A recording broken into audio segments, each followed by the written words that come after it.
Hello every friends, welcome to all in all sports. நான் உங்க sports Nitish. RJ Arun. நேத்தனை பேர்லாம் கொடுத்தாங்க. ஆர்ஜே வரணும். நேத்தனை கமெண்ட்ரியில பேர் கொடுத்தாங்க. அப்ப நீ அதை பண்ணதுனால அந்த பேர் சொல்றேன்னு சொல்லு. ஓகே, இந்த வீடியோ என்ன அப்படின்னு பாத்தீங்கன்னா, நார்மலா நாங்க ரிவ்யூன்னு ஒண்ணு போட்டா யாரும் பார்க்க மாட்டீங்க.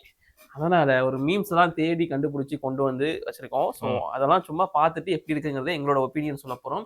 ரியாக்ஷன் அவர் தருவாரு, ஒப்பீனியன் நான் தரேன். இது நல்லா இருக்கே. அவ்வளவுதான், எனக்கு ரியாக்ஷன் வராது இல்ல. அதனால ஸோ நம்ம ஃபர்ஸ்ட் பார்க்க போற மீம் வீடியோ வந்து பாத்தீங்கன்னா நாங்க பண்ணதுதான். பாருங்க. மங்களே சொல்லு பங்காளி, எப்படி இருக்க? நல்லா இருக்கிறேன். மேல இருக்க போலையா? எனக்கு மேல இருக்க போலையா?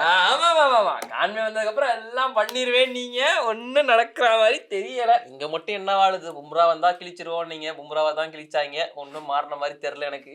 சரி, அது விடு. சரி, என்னவா ரொம்ப ட்ரோல் பண்றாங்க? அது இல்ல பங்காளி, 180 அடிக்கலையா சேசிங்கள, அதுக்கு ட்ரோல் பண்ணிட்டு இருக்காங்க. அதான் இந்த மேட்ச் பஞ்சாப் எதிரா 201 அடிச்சு விட்டோம். ஜெயிச்சிட்டீங்களா? நாங்க 201 அடிச்சோம், அவங்க 220 அடிச்சிட்டாங்க. தோத்துட்டோம். இங்க மட்டும் என்னவா, இங்க வந்து பினிஷர் லைன் புலம்புறாங்க. அதான் அடுத்த மேட்ச் பொலாட இறக்கலாமே யோசிச்சுட்டு இருக்கிறோம். உங்களுக்காச்சும் பினிஷர் இல்லைங்கிறாங்க, எங்களுக்கு இன்டென்ட்டே இல்லைங்கிறாங்க. யாரை இறக்குறதுன்னு எங்களுக்கு தெரியல. ஏந்து போங்கயா, ஈசாலா கப் நமக்கு. பார்த்துருப்பீங்கன்னு நினைக்கிறேன். ஸோ ஒன்றும் இல்லை, நம்ம பங்காளிங்களே பின்னாடி இருக்கிற ஆர்சிபி ஃபேன் கொஞ்சம் செஞ்சுட்டு தான் இருக்காங்க. அதை பேஸ் பண்ணி தான் இதை எடுத்திருந்தோம். ஸோ இதே மாதிரி வேற சில மீம்ஸ் நிறைய மீம் கிரியேட்டர்ஸ் கிரியேட் பண்ணியிருக்காங்க. ரெண்டு பொறுப்பு துறப்பு இந்த மீமுக்கெல்லாம் சொந்தக்காரங்க நாங்க இல்லை, அவங்களே போட்டவங்க தான். பார்க்க போறது நாங்க, வீடியோவில் பார்க்க போறது நீங்க. அவ்வளோதான், எல்லா கிரெடிட்ஸும் அவங்களுக்கே, மீமுக்கு. ஆமா, பேசுறதுக்கு மட்டும் நாங்க. ஆமா, சரி, ஓகே. வருஷம் ஃபுல்லா கிரிக்கெட் ஆனவங்களை தடவுறானுங்க. இந்த ஆளு 2 மாசம் தான் கிரிக்கெட் விளாடுறாரு. இவரோட ரோலை இவரை சரியாதான் பண்ணிட்டு இருக்காரு. டீம்ல இருக்கிறவங்க மத்தவங்க சரியில்லை. என்ன மனுஷன் சொல்றேன், தோனியெல்லாம் நீங்க குறை சொல்லவே முடியாது. அவர் வந்தாரு, அவரால் என்ன முடியுமோ அதை பண்ணாரு. அவர் கிரீஸ்ல இருக்கிற வரைக்கும் அது 28 ரன்னோ 26 ரன்னோ அவங்களுக்கு பயம் இருந்துச்சு இல்ல, அதுதான் தோனி. அவ்வளவுதான் தோனி. அது அப்படியே கடந்து போயிட வேண்டிய பயம் தான் தோனி. வேதநாயகம்னா பயம். ஆமா, எனக்கு இப்பயும் ஒரு சின்ன அங்க ஒரு முரண்பாடு அப்படி என்னன்னு பாத்தீங்கன்னா, திலக் வர்மாவை எடுத்துட்டு சாட்னரை கொண்டு வந்ததும் டிவான் கான்வே எடுத்துட்டு ஜடேஜாவை கொண்டு வந்து ஒண்ணுதான். No changes. ஓகே, அதே டெய்லர், அதே வாடகை. ஆமா, சரி, ஓகே. முகேஷ்க்கு மட்டும் 2 ஓவர். அஸ்வினுக்கு எதுக்கு பவர் பிளேல பவுலிங்? ஓப்பனிங்ல இறங்காம 3வது ஸ்பாட் எதுக்கு? 100 ஜடேஜாவுக்கு 4வது ஓவர் கொடுக்கல. 4 ஓவர் கொடுக்கல. Not giving chances to youngsters. Ruturaj என்ன கேப்டன்சி பண்றாரு? 100 ஜடேஜாவும் யாரு? அவர் ஸ்பின்னர்ஸ். பத்திரானா யாரு? Fast bowler. அவ்வளவுதான். ருத்ராஜ் வந்து ஃபாஸ்ட் பவுலர்ல மட்டுமே நம்புறாரு அப்படின்றதுக்கு இதுவும் ஒரு காரணம். இதை சொன்னா நம்மளே பைத்தியக்காரன்னு சொல்லுவாங்க. இந்த சகால் எத்தனாவது ஓவர் போட்டார் ஞாபகம் இருக்கு? அதுக்காக சேர் சகால நம்பலாம் ஆகாது. அதேதான், அவர் மாஸ்டர் பிளான் ஒளிச்சு வச்சாரு, ஒதுக்கி வைக்கல. எஸ், இந்த மீம் எனக்கு பிடிச்சது 2018க்கு அப்புறம். ஓகே, அந்த டோன்ல நான் சொல்றேன். எப்படா 2018க்கு அப்புறம் 150 பெருசா சேஸ் பண்ணாமலே 2 ஐபிஎல் டிராபி வாங்கி வச்சிருக்கிற, இவ்வளவு பெரிய ஆளா இருக்கிற. அதுதான் தான் நேற்று லைவ்ல நாம பேசிட்டு இருந்தோம்ல, டிராஃபி இருக்கு, அவங்க 150 சேஸ் பண்ணலங்கிறது இப்ப நீங்க சொல்லிதான் எல்லாருக்குமே தெரியுது, ஃபெயிலியர் வந்ததுக்கு அப்புறம் தான். சரி, அடுத்து இந்த மீம் நல்லா இருந்துச்சு. எப்படா ஒரே மாதிரி பேட்டிங் ஆர்டர் எடுக்கிற விளையாடுறவங்க எடுத்து வச்சிருக்கீங்க அப்படின்னு. யாரு? ரீபோ கூட நம்ம ராகுல் திரிபாதி, விஜய் சங்கர். நான் ஒரு மீம் பார்த்தேன், அது நல்லா இருந்துச்சு. என்னன்னா, மும்பை இந்தியன்ஸும் சிஎஸ்கேவும் பேசிக்கிற மாதிரி தான். இன்டென்ட் இல்ல என்னடா உங்கள்கிட்ட இன்டென்ட் இல்லன்னு சொல்லிட்டு இருக்காங்க மும்பை கலாய்ப்பாரு. சிஎஸ்கே உங்கள்கிட்ட இன்டென்ட் இருந்துச்சு இல்ல, எத்தனை மேட்ச் ஜெயிச்சா? 1 எவ்வளவு பாயிண்ட்? 2 தான். அதே வந்தீங்க அந்த மாதிரி. அடுத்து குருணால் பாண்டியா இன் எம்ஐ ஓதகை அப்படின்னு ஒண்ணு. குருணால் பாண்டியா இன் ஆர்சிபி பெரிய பாய் பெரிய கை அப்படின்ற மாதிரி ஒண்ணு போட்டிருந்தாங்க. அவரு அங்க இருக்கும்போது எல்எஸ்ல இருக்கும்போது அப்படிதான் இருந்தாரு. குருணால் பாண்டியா பிராக்டிஸ் பண்றதெல்லாம் இப்ப ஸ்பின்னுக்குலாம் கிடையாது, வெரைட்டிஸ் எல்லாம் தேட மாட்டாரு. பவுன்சர் போட முடியுமா, யாருக்கர் சொருவ முடியுமா தான் பாத்துட்டு இருக்காரு. இன்னொரு மீம் பார்த்தேன் ப்ரோ. ஆக்சுவலா குல்தீப், அக்ஸாரு, ஜடேஜா, 100 எல்லாருக்குமே வந்து variety of options. Krunal Pandya legend only be like fast bowling, ஆம்பால், ஆஃப் ஸ்பின், அவ்வளவுதான் முடிஞ்சு போச்சு. பவுன்சர், அவ்வளவுதான் முடிஞ்சு போச்சு. எம்எஸ் தோனியை பத்தி இது ஒரு ரெக்கார்டு.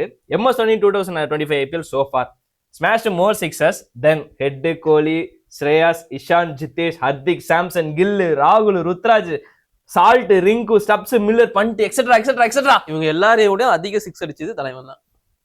அப்புறம் பார்த்தா அவ ஒன்னும் இல்லைன்னு சொல்லி வயசாயிருச்சுன்னு சொல்லிட்டு இருப்பாங்க. சரி, நமக்கு எதுக்கு? நெக்ஸ்ட் 9 கேம் தான் வாழ்க்கையவே மாத்த போகுது. முத்தே, இது மட்டும் பந்தயம் அடிச்சிட்ட நீதாம்ல வீரன். இது எதுக்குன்னா, அடுத்த வருஷம் நீ கேப்டனா இருக்கணுமா வேணாமா நீ முடிவு பண்ணிக்கோ. திரும்ப என் தலைவனே கேப்டன்சி எடுக்க வாய்ப்பு இருக்கு. டீம்லயே சொல்றதுல. At 44, he hit consecutive sixes under pressure against the world's best T20 bowler. If you are still troll MS Dhoni for batting, the joke is on you, bro. இது சிஎஸ்கே எம்ஐ பத்தின meme வீடியோவா இல்ல தோனி தோனி பத்தின video. எங்க சொன்னது வேற நடக்கிறது வேற. பட் எஸ், அதான் தோனி நம்ம முன்னாடி சொன்ன அதே விஷயம் தான்.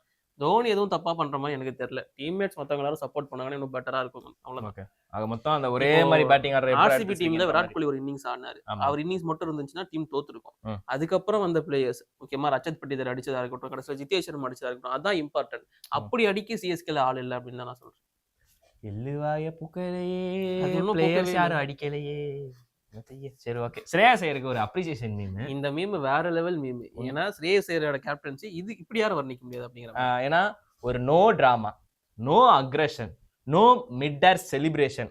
ப்ரோ வான் took off his cap, hugged his teammates and the opposition and went for the post match interview. This is how a mature player behaves. Big respect to Shreyas Iyer. அவர் captaincy அடிச்சுக்க முடியாது. இது போன வருஷமே சூப்பரா பண்ணாரு. போன வருஷம் தான் அவருக்கு கேப்டன்சி பண்ணாருங்கிறதே தெரியாத அளவுக்கு கேப்டன்சி பண்ணாரு. காரணம் கௌதம் கம்பீர் அப்படிதான் சொன்னாங்க. சரி, அடுத்து போயிடுவோம். எதுக்கு நம்ம அவரை தாக்கிக்கிட்டு? அப்படிதானங்க சொன்னாங்க. சரி, விடு விடு, போ. இந்த மீமை பொறுத்த வரைக்கும் நான் அந்த தில்லாலங்கடி படத்துல வந்து ஒரு காமெடி டயலாக் ஒன்று வரும், அதை சொல்றேன். அவர் ஆள் மனசுக்குள்ள யாரோ போய் நீங்க தான் நம்பர் 3க்கு சூட் ஆவீங்க அப்படின்னு சொல்லிட்டு அவரே நம்ப வச்சிருக்காங்கன்னு சொல்ற மாதிரி மைக்கசி சொல்லியிருக்கிறாப்ல. சொல்லியிருக்காரு. அந்த இதுக்குமே நாங்க ஒரு ஷார்ட்ஸ் வந்து போட்டிருக்கோம், நம்ம சேனல்ல இருக்கு, முடிஞ்சா போய் பாருங்க. ருத்ராஜ் ஏன் நம்பர் 3 ஆடுறாரு. ஓகே, அப்பேரண்ட் ஐ மீன் மைக்கசி இப்படி தான் சொல்லியிருக்காரு. He had mentally prepared himself to bat at number 3 in this season. So he believes he is a better suited for that. Yes, இதோட தமிழ் வெர்ஷன் தான் அருண் சொன்னது. ஆள் மனசுக்குள்ள புகுந்து யாரோ நீதான் நம்பர் 3யோட தரமான ஒரு பேட்டர் அப்படின்னு சொல்லிட்டு இது பாத்திருக்கா கீழே ஆல்ரெடி அந்த ரீலுக்கே போட்டு எல்லாம் அடிச்சுக்கிட்டு இருந்தாங்களே நம்மள.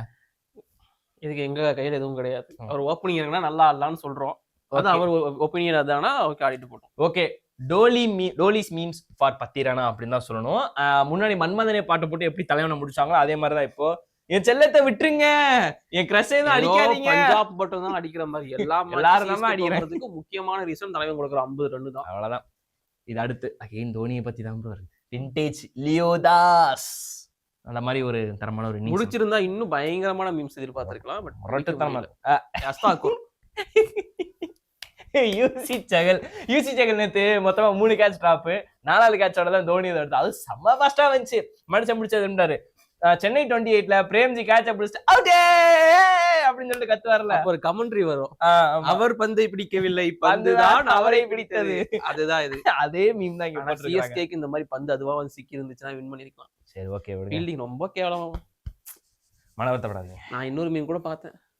நம்ம சுஜித் ப்ரோ போட்டிருந்தாரு, முடிஞ்சா கடை வாங்கி இதுல போட்டு விடுவோம். சரி, அதாவது பிராவோ, ரெய்னா, ஃபேப் இவங்கெல்லாம் இருக்கும்போது ஃபீல்டிங் எப்படி இருந்துச்சு, இப்போ எப்படி ஃபீல்டிங் இருக்குன்னு இன்னும் சொல்றதுக்குள்ள ப்ரோ. சரி, அடுத்து ரகுவரன் மோடு. சரி விடு, இவ்வளவு தூரம் இருந்து வந்து ஜெயிச்சதே பெரிய விஷயம், 200 அடிச்சதே பெரிய விஷயம். அதே தான் நம்ம நேற்று சொன்னோம். 180 அடிக்கல, நீங்க 200 அடிச்சிட்டோமே. அதேதான், நான் ஜெயிக்கல. ருத்ராஜ் பி லைக், நீ பேசாம ரிட்டையர் ஆயிருப்பா, நான் டீமை பாத்துக்கிறேன். டேய், உன்னை நம்பி விட்டாதான்டா இப்படி போயிட்டு இருக்குது. முக்கியமா பஞ்சாபுக்கும் சென்னைக்கும் மேட்ச்னு சொன்னோடனே மீம் வந்து எல்லாம் பறந்தது. என்னன்னா, ஆஹா பஞ்சாப்ல மடக்கு 2 பாயிண்ட் மடக்கு அப்படின்னு. இருங்க சொல்லிக்கிறேன். End of the day this meme ended in the பஞ்சாப்காரன் சாலா பாயிண்டா கேக்குற பாயிண்ட் அப்படின்னு. நான் உனக்கு லைவ்ல ஒரு ஸ்டார்ட் சொல்லியிருந்தேன்ல, கடைசி 6 கேம்ல பஞ்சாபுக்கு எதிராக சிஎஸ்கே ஜெயிச்சது 1-1. இப்ப 7 கேம்ல 1-1. அடுத்து என்ன பண்ண மருதமலை படத்துல இருந்து. சரி, இந்த அது என்ன மாமூல்லாம் வேணாம், இந்த காய்கறிலாம் நிரப்பு அப்படின்னு சொல்ற மாதிரி இந்த இன்டென்ட் காட்டிருக்கோம்ல, 2 பாயிண்ட் எடுத்து ஃபில் பண்ணு. இன்டென்ட் காட்டினதுக்காக பாயிண்ட் கொடுக்க முடியாது. அதே மாதிரி பண்ணுங்க, ரன் ரேட்டுக்கு ஆடுறதுக்காக உனக்கு பிளே ஆஃப் குவாலிஃபை முடியாது. சோ வின் பண்ணி பாயிண்ட் எடுக்கிற வெளியே. இந்த மீம் பர்சனலி அட்டாக் ஆயிடுச்சு ப்ரோ. என்னன்னா, நம்ம சஞ்சய் டூட் ஸ்டைல்ல ஒன் டவுன்ல எல்லாம் உனக்கு ஐசிடில சான்ஸ் கொடுப்பாங்கன்னு நினைக்கிறியா இல்லையோ அப்படின்ற மாதிரி அந்த ஒரு மீம் வந்து இதுக்கு நம்ம வீடியோ கீழே கமெண்ட் ஒருத்தர் போட்டிருந்தாரு. பாவம், அவனுக்கு வாய்ப்பே தர மாட்டாங்கன்னு தெரிஞ்சு ஆனாலும் ஆடிட்டு இருக்காம வர்றாங்க அப்படின்னு. ஒன்றும் சொல்றதுக்கு இல்லை. யாரு நம்ம வழக்கமா கமெண்ட் பண்ணுவாங்களே அவங்க தான் ப்ரோ. நேத்து வந்து நம்ம பிரியன்ஸ் ஆர்யா வந்து பொலன்னு பொழந்தாரு. ஆக்சுவலா இதுக்கு கைதி பட ஸ்டைல்ல ஒரு டயலாக் சொல்லணும்னா, இதுக்கு அதுக்கு ஏதாவது சம்பந்தம் இருக்கா? சம்பந்தம் இருக்கு அப்படின்ற மாதிரி 2011ல ஃபார் பஞ்சாப் பால் வால்தாதி அப்படின்னு சொல்லிட்டு ஒருத்தர் இருந்தாரு. அவர் அன்கேப்டு பிளேயரா இருந்தாரு. Scored century innings 4th IPL innings against CSK. அவரோட ஐபிஎல் கேரியர்ல 4வது இன்னிங்ஸ் சிஎஸ்கே எதிராக தான் செஞ்சுரி அடிச்சிருக்காரு.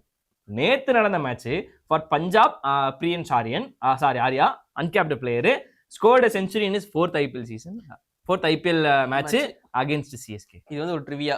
ஆமா, யாரா சொன்னது சிஎஸ்கே யங்ஸ்டர்ஸ் வளர்க்கலன்னு? வளர்த்துட்டு தான் இருக்கும். என்ன ஆப்போசிட் டீமுக்கு சொல்றேன். இந்த மாதிரி ஒரு ரோஸ்ட் நான் எதிர்பார்க்கல. ஆக்சுவலா நான் இப்போ கௌதம் வாசுதேவன் மூட போறேன். கான்வே வந்து தான் தோத்தாச்சு, பவர் பிளேல இன்டென்ட் காட்டியும் தோத்தாச்சு, பிளேயர்ஸை சேஞ்ச் பண்ணியும் தோத்தாச்சு. இதுக்கு மேல தோக்கணும்னா டீம் ஸ்டாப்ஸை கூட்டு வந்தா மேட்ச் ஆட விட்டு தோக்கணும்.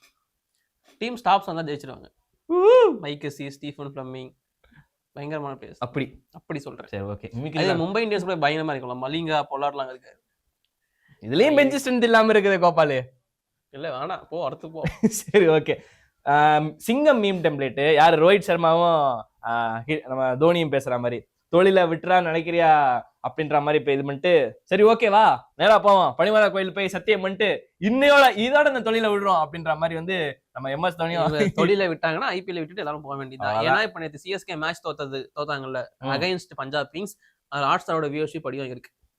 ஓ மை காட். சிஎஸ்கே தோக்குறதுனால பாத்துங்க, சிஎஸ்கே தோக்குறதுனாலே வியூவர்ஷிப் அடி வாங்குது, வியூஸ் அடி வாங்குதுன்னா தோனின்னு ஒருத்தர் ஆடலன்னா என்ன நடக்கும்னு பாத்துக்கோங்க. ஒன்னும் சொல்ல. அப்ப they are the brand of cricket. Yes, brand of IPL or cricket? IPL. ரொம்ப கஷ்டம் தான். ஓகே, ருத்து ஐபிஎல் தான் பிராண்ட் ஆஃப் கிரிக்கெட். அவ்வளவுதான். சரி, ருத்து டு ஹர்திக். சரி, பெட்டி படிக்க எடுத்து வைப்பான் ஆத்திர அவசரத்துக்கு உதவ வேமா ஊருக்கு போறதுக்கு அப்படின்னு. ருத்து டு ஹர்திக் 2 பேருக்கிட்டே அந்த ஆளுங்க கேப்டன்சியை கொடுத்துட்டு பாடுற பாடு இருக்கு. ஐயோ. அடுத்து எம்ஐ ஹர்திக் டு தலை. ஏப்பா இது நம்ம பாக்யராஜ் மூட டே சந்தோஷ், என்னால இந்த தீபக் சேகரை 3 மேட்ச்க்கே வச்சு காப்பாற்ற முடியலையே, நீ எப்படியா 7 வருஷம் வச்சு காப்பாத்துன? கண்டிப்பா. ஆனா இப்போ தீபக் சகார் இருந்தா இன்னும் எஃபர்ட்ஃபுல்லா இருந்திருக்கும்னு எனக்கு தோணுது சிஎஸ்கேல. புரியுது, என்ன செய்ய ஒன்னும் சொல்றதுக்கு இல்ல. பாப்போம். அவ்வளவுதான் மக்களே மீம். ஓகே, அவ்வளவுதான் மீமு. ஸோ உங்களுக்கு தெரிஞ்ச மீமை எங்களோட இன்ஸ்டா ஐடியில ஆல் இன் ஆல் ஸ்போர்ட்ஸ்ல நீங்க வந்து ஷேர் பண்ணலாம். இல்ல என்னோட insta ID 1 minute please Vijay Arun official, அதுக்கும் நீங்க ஷேர் பண்ணலாம். ஓகே, ஸோ அதுல நாங்க இருந்து சூஸ் பண்ணி நாங்க அடுத்த வீடியோஸ் வந்து போடுறோம். நிறைய பேர் வந்து இன்ஸ்டால மெசேஜ் பண்ணுவீங்க. ஸோ அதே மாதிரி டிஎம் பண்ணுங்க. அண்ட் இந்த வீடியோ பிடிச்சிருந்துச்சு அப்படின்னா மறக்காம லைக் பண்ணுங்க, ஷேர் பண்ணுங்க. அண்ட் நீங்க எந்த டீமோட ஃபேன் அப்படிங்கிறதையும் கீழே கமெண்ட் பண்ணுங்க. இப்போதைக்கு நாங்க கிளம்புறோம். வணக்கம்.